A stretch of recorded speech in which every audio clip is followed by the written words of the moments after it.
পৃথিবীতে একবার ঘটছে, কিন্তু কুস্তি হচ্ছে না হেলাল সাহেব, আপনি বারবার ভুল করছেন। পৃথিবীতে একবার ঘটছে এই ঘটনা। হেলাল সাহেব আপনি বারবার ভুল করছেন। ওখানে আমি কুস্তি লড়িনি, আমি ওখানে শান্ত থাকতে বলেছি। এই কথাটা আপনি বারবার মিস করছেন। আমার কর্মীরা একদম টু শব্দ করেন, বিকজ আমি বলছি একদম চুপ। আর ভিডিও আছে 600 লোক। এটা আমাকে, আমি দীর্ঘ রাজনৈতিক অভিজ্ঞতা থেকে বলছি, এটা কিন্তু মানে এই জায়গা টাসেল হলে 500-600 লোকই জিতবে, তাই না? তাহলে 500-600 লোক জেতেনি, ওনার ভাষায় জিতছে 50-60 জন। টাসেল হতে দেয়নি যে হেলাল ভাই। 50-60 জন লোকের যে নেতা, যাকে গুন্ডা বলা, সেই লোকটা যদি আজকে এই টক শোতে থাকতো, তাহলে কিন্তু আমরা একটা ক্লিয়ার, যেহেতু আমি ছিলাম না, শুধু এই যে আমাদের যে সাবেক সেক্রেটারি, জেলা কমিটির নেতা, তার নামটা আমি জানি না, তিনি এই বিষয়ে যদি কোনো স্টেটমেন্ট দিয়ে থাকেন, তার তো একটা বক্তব্য নেওয়া উচিত, দুজনেরই বক্তব্য নেওয়া উচিত। কিন্তু এই ঘটনাকে সাংঘাতিকভাবে নিন্দা জানান, কিন্তু আমি তো ইউনিলেটারালি শুনছি, একপক্ষীয়ভাবে শুনছি, আপনিও তাই শুনছেন, সোহাব ভাইও তাই শুনছেন, পত্রিকাও আমরা তাই। ওনার যদি কোনো বক্তব্য থাকে সেটাও নেওয়া উচিত। এবং আমার কাছে যেটা বলছে 500-600 ভার্সেস 50-60 জন, এইটার জন্য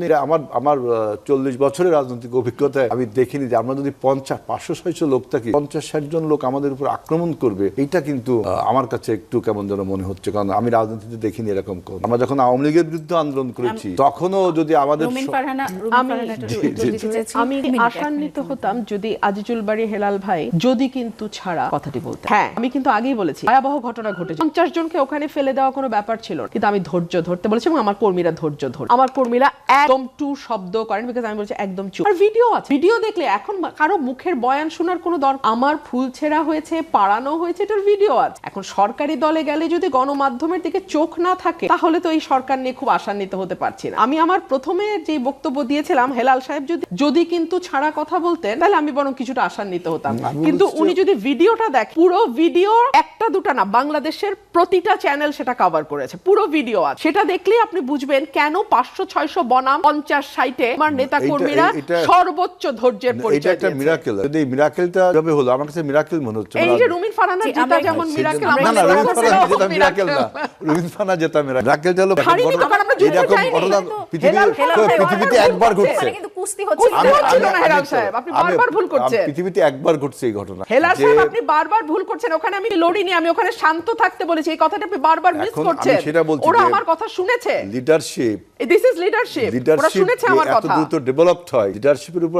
আপনারা যারা লেখাপড়া করেছেন লিডারশিপের উপর, যে একজন লিডারের কথায় 500-700 লোক মুহূর্তের মধ্যে, এবং উনি ওখানে লিডারশিপটা গ্রো করছে কত 10 বছর, 2017 সাল থেকে এলাকায় আমি কাজ করছি। হ্যাঁ, কাজ করছেন, কিন্তু লিডারশিপে আপনার বিএনপি তার সাথে ছিল, তাই না? বিএনপি থেকে সরে আসলেন যখন থেকে, আমি এই কথাগুলো কিন্তু আরো 10টা জায়গায় ঘটনা ঘটতে উৎসাহিত করবে। আমি বলছি যে ওই যে লোকটার বিরুদ্ধে গুন্ডা বলছেন, তার বয়ানটা নিলেও ভালো হয়। আমি বলছি যে এটা মিরাকেল। দেখেন, এটা মিরাকেল। এরকম 500-600 ভার্সেস 50 পৃথিবীতে একবার ঘটেছে এরকম। ওখানে কার পক্ষে কতজন ছিলেন আমার মনে হয় এই আলোচনা খুব একটা প্রাসঙ্গিক না। উনি বলছেন এই জন্য এই ঘটনাটি ঘটেছে, বলছেন বলে আমি বলছি যে আমার নেতাকর্মী যদি আমার কন্ট্রোলে না থাকতো, ওই দিন ওখানে ম্যাসাকার হতো, আমি সেটাই বলেছি। এবং এরপরে পুলিশ প্রশাসনের আসলে ভূমিকা কি ছিল সেটি আমরা জানতে চাচ্ছিলাম, যে প্রশাসন এরপরে কি ভূমিকা নিয়েছে। আমরা জানতে পারলাম যে এখন পর্যন্ত প্রশাসন খুব বেশি ভূমিকা নেয়নি।